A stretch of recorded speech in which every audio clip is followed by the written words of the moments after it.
आज की इस क्लास में हम लोग इंग्लिश के बारे में समझेंगे, जो पॉलिटी से जुड़े हुए शब्द होते हैं वो वाले। पर आप इनको अपने डे टू डे लाइफ में अगर यूज़ करें तो उनको आप बहुत अच्छे से यूज़ कर सकते हैं, फिर और अच्छे से यूज़ कर सकते हैं। तो आप उसको समझें। मोनार्की यानी राजतंत्र, डेमोक्रेसी यानी लोकतंत्र। इंडिया में क्या है? डेमोक्रेसी है। और मोनार्की कहाँ है? जैसे सऊदी अरब वगैरह होते हैं, वहाँ पे राजा होता है उनका, उसको लेके। अगर आप इसको ना इंग्लैंड में देखें, यूके में, तो यूके में मोनार्की है, उनका राजतंत्र होता है। यानी कि उनके यहाँ राजा भी होता है और उनके यहाँ लोकतंत्र भी होता है। तो उनके यहाँ पीएम भी होता है और उनके यहाँ राजा भी होता है। अब उनके यहाँ देखो, उनके यहाँ राजा क्यों है? क्योंकि वो अपने कस्टम को फॉलो करते हैं, उनको लगता है कि रहने देते हैं। पर आपने देखा होगा कि उनके पीएम भी बहुत काम करते हैं, तो इसलिए वो पीएम भी रखते हैं। तो हम उसको कह सकते हैं कि हाँ, दुनिया का एकमात्र नहीं कहेंगे, मतलब दुनिया में यूके भी एक ऐसा देश है जहाँ पे मोनार्की भी है और डेमोक्रेसी भी है। पर इंडिया के अंदर राजतंत्र पहले था, इंडिया के अंदर अब लोकतंत्र है, डेमोक्रेसी है। अब हम बात करते हैं जुडिशरी की। तो जुडिशरी का मतलब होता है न्यायपालिका, जैसे supreme court, district court, high court, ये सब वो होते हैं। लेजिस्लेचर विधायिका, एग्जीक्यूटिव कार्यपालिका। कई लोगों को इन तीन में बहुत डाउट होता है। ये न्यायपालिक नहीं है, पालिका है। यहाँ पे आप जोड़ लेना। तो ऐसे करके अब है फेडरल यानी संघात्मक, यूनिटरी यानी एकात्मक। इसको एकात्मक वाले को आप समझना जरूर। State council Rajya Sabha, house of people Lok Sabha, legislative council Vidhan Parishad, legislative assembly Vidhan Parishad. ये दोनों सेम सेम है, आपको लग रहा होगा, है ना। अब एक चीज को याद रखना है, इसके जो सदस्य होते हैं वो होते हैं एमपी, और नीचे वाले के जो सदस्य होते हैं वो होते हैं, कौन होते हैं? वो होते हैं एमएलए, विधायक।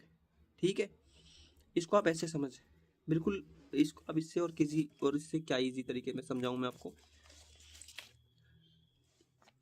ये दोनों राज्यसभा और लोकसभा जब ये मिलते हैं और साथ में राष्ट्रपति को, तो ये बनती है संसद। जब ये कोई कानून, देखो पहले एक इसको और समझ लो। लेजिस्लेशन, लॉ, विधान, कानून।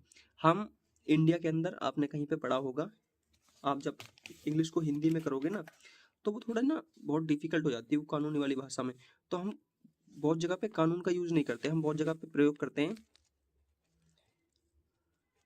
विधि का। आई होप कि मेरी ये स्पेलिंग सही हो। विधि, विधि मतलब होता है कानून।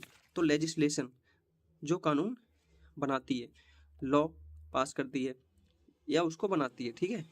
तो अब इसमें आप समझना मेरी बात को, थोड़ी आपको अजीब सी लगेगी, आप मैं समझा नहीं पाऊंगा, तो जो भी हो पर समझने की कोशिश करना। Lok Sabha plus Rajya Sabha plus president यानी राष्ट्रपति। लोकसभा, राज्यसभा, राष्ट्रपति, जब ये तीनों मिल जाते हैं तो हमारी पार्लियामेंट, यानी कि इसको हिंदी में बोलते हैं संसद, संसद बन जाती है। समझे आप? और ये जो कानून बनाएंगे वो पूरे देश के लिए बनाते हैं। पर जब विधान परिषद या क्या बोलते हैं इसको, विधान परिषद, विधानसभा, ये सब कानून बनाती हैं, तो ये बनाती हैं अपने स्टेट के लिए। इनका जो कानून होता है वो इसकी तुलना में थोड़ा ज़्यादा महत्व नहीं, मतलब अगर कॉन्ट्राडिक्ट होता है तो इनका ज़्यादा मान्यता होती है, क्योंकि यहाँ पे जो बैठते हैं, देखो लोकसभा राज्यसभा में जो बैठते हैं वो कौन होते हैं? एमपी। अब यहाँ से समझना, ये सब मिलकर क्या बनाते हैं? पार्लियामेंट, संसद। तो संसद के जो सदस्य होते हैं वो कौन होते हैं? वो होते हैं सांसद। और लेजिस्लेटिव काउंसिल और लेजिस्लेटिव असेंबली, विधानसभा और विधान परिषद के जो मेंबर होते हैं वो कौन होते हैं?